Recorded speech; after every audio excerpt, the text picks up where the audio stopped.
Tiflis özüne iштей көзімізді жұмамыз. Жақсы бір тілек айтамыз. Бүгінгі сабақ жақсы өтсін. Бүгінгі сабақтан тек қана оң бал алайын. Мен ақылды оқушымын. Мен үздікпін. Менің қолымнан келеді. Мен тамаша шәкіртпін. Я балалар? Бекітілдік па өзімізге? Рахмет, отыра алыңыздар. Бүгінгі сабақ осында керемет тілекпен бастап жатырмыз, я балалар? Енді еске түсіреміз, айтамыз. Балалар, әріп дегеніміз не? Кім айтады? Әріп дегеніміз не? Кім? Тағы да белсенді боламыз. Бағдаргүл. Әріпті жазамыз және көреміз. Дұрыс болса, бәріміз қошемет білдіреміз. Келесі сұрағымыз дыбыс дегеніміз не? Дыбыс. Рая да жауап беру. Дыбысты естиміз және айтамыз. Дұрыс па жауап? Қошемет білдіреміз. Ал енді дыбыстар нешеге бөлінеді? Айсұлтан. Дыбыстар екіге бөлінеді. Қандай ба? Атап кетеміз. Дауысты және дауысты. дұрыс па?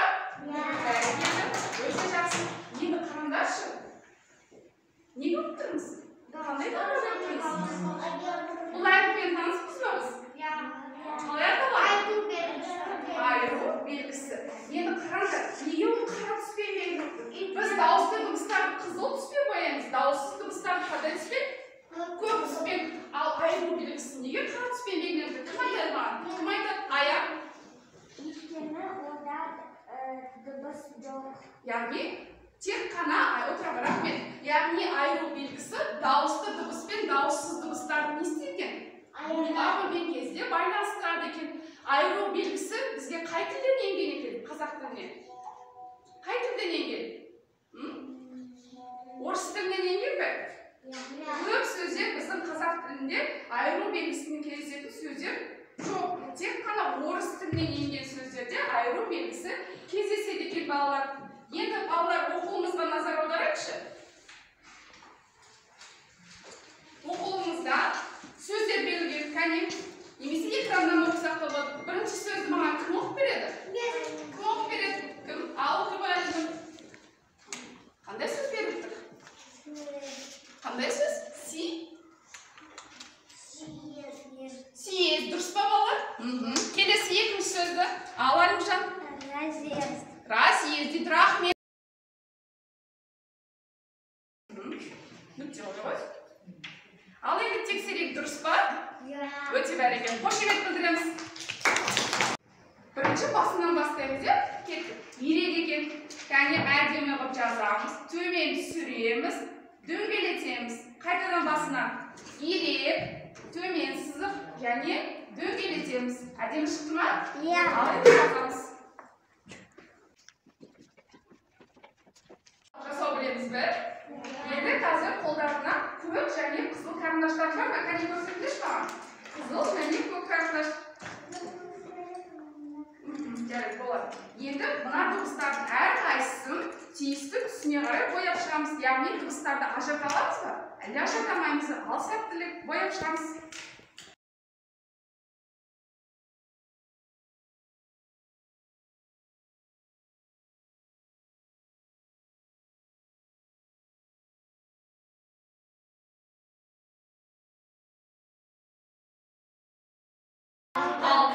Енді разъезд сөз буынға бөлеші ме шапалақтар қолшапалақтар? Қанша буын? Себебі сөзде неше дауысты дыбыс бар? Екі дауысты дыбыс бар. Ал неше дауыссыз дыбыс бар? Төрт. Бәрекелді. Ал таңба қанша? Біреу. Қандай? Айыру белгісі. Тамаша. Енді экранда қазір көрсетемін. Дауысты дыбыс болса, орнымызда тұрып бір шапалақтаймыз. Дауыссыз дыбыс болса не істейміз? Отырамыз да қошемет білдіреміз. Ал кеттік. Орнымызда?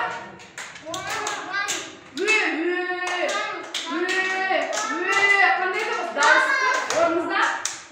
Орнымыздан тұрып қошемет білдіреміз. Бәрекелді. Келесі?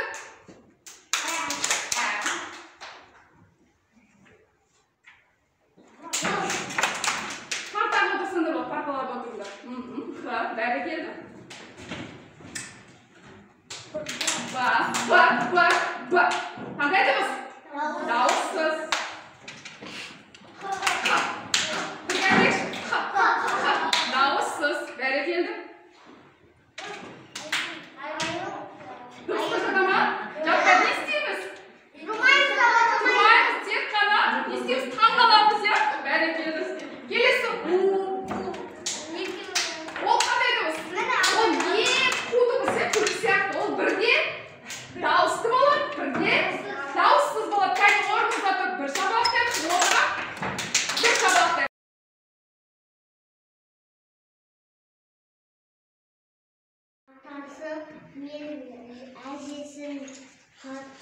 қатты сағынды. Рахмет, Раяна жалғастырамын. Самат разъезде Сол. Раян екінші сөйлем. Сол сағынышын тілі жеткенше айтып хат жазбақ болды. Рахмет, аяғын жалғастыр. Ақ. Үшінші сөйлем. Қағаздың басына сәлем хат деп үлкен әріптермен жазып қойды. Рахмет, ая жалғастырады. Көк жазудағы сөйлем ата. Орында отырып оқиды. Отырып. Ата әже беліңіз қалай ауырмай сырқамай жүрсіз бәріне. Рахмет, Айсұлтан жалғастыра ғой. Пеке. Орныңыздан тұр. Сәлем хат. Самат разъез. Жоқ, өзің құрастырасың, жалғастырасың. Мені қара. Бізде аман саумыз. Ары қарай не сұрасаң болады? Қалай сіз разъезда Кім көмектесіп жүреді? боласыз? Жақында демалыс болады, иә? Демалыста мен сіздер сен оны сағынасың ба? Сағынасың ба? Енді айтсың, жазбайсың ба хатта? Мен сіздерді ата, апа, мен сіздерді жақсы көремін. Құлағын тұр қайшылап қазанаттарың, бақпен бабы сай келсе озат аттарың. Ал бұйыртып бәйгенің алдынан келсең, көкке лақтыр бөркіңді азаматтарың.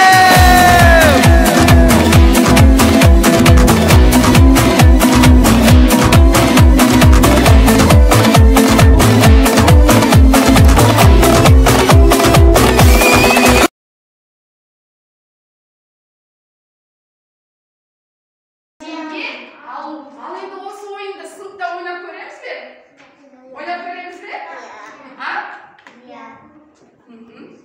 Енді қараңдар, сендердің алдарында нелер тұр? Теңге. Қазақтың ұлттық валютасының атауы қалай болады деп? Теңге. Теңге бізге не үшін қажет?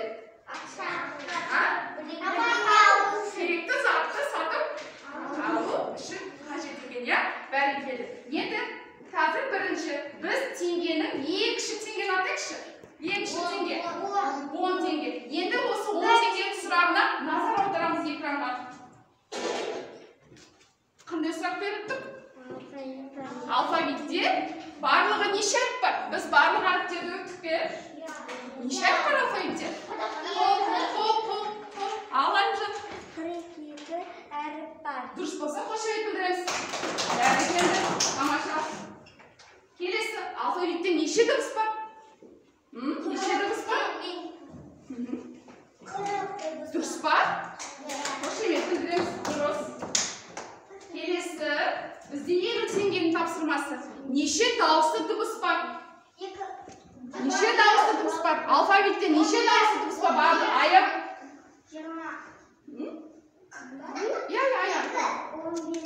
15 дұрыс па? Қошемет білдіреміз. Рахмет.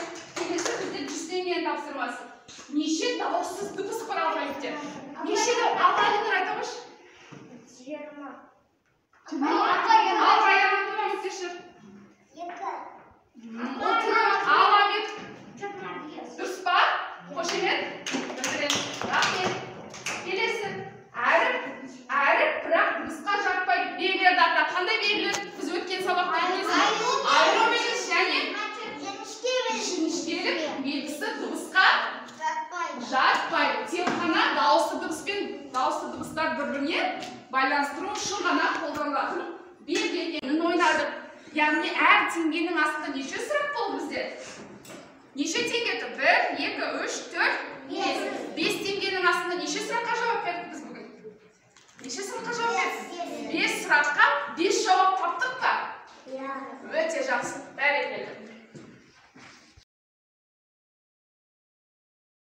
көрдіңдер ма? 5 теңге, 10 теңге және қанша теңге? 2 теңге. Енді қараңдар. Мынау не? Кім біледі? Қазақша жинақ сандықшасы деп атайды екен, орысша дұрыс копилка екен, иә? Яғни осы жинақ сандықшасына алдарында тұрған теңгелерді орналастыруымыз керек екен. Ол үшін егер 10 теңгені таңдасақ, мен сабақты түсіндім, сабақ қызықты өтті деген сөз. Егер 5 теңгені таңдаса, мен сабақты толық түсінбедім, әлі де болса мен сұрағым бар. Келесі 2 теңгені таңдаса, маған сабақ түсініксіз болды, мүлде түсініксіз болды. Енді қайсысын таңдайсың? 1 теңгені таңдап өзіңе, бүгінгі сабақ өзіңе баға қоясың.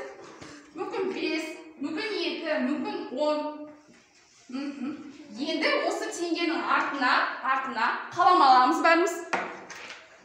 Бүгінгі тақырыпта не үйрендік, соны жаз.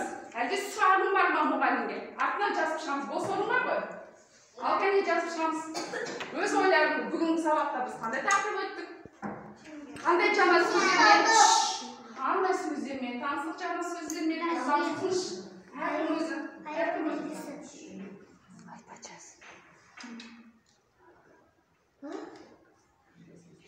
Әркім өзі жазады, артына жазады.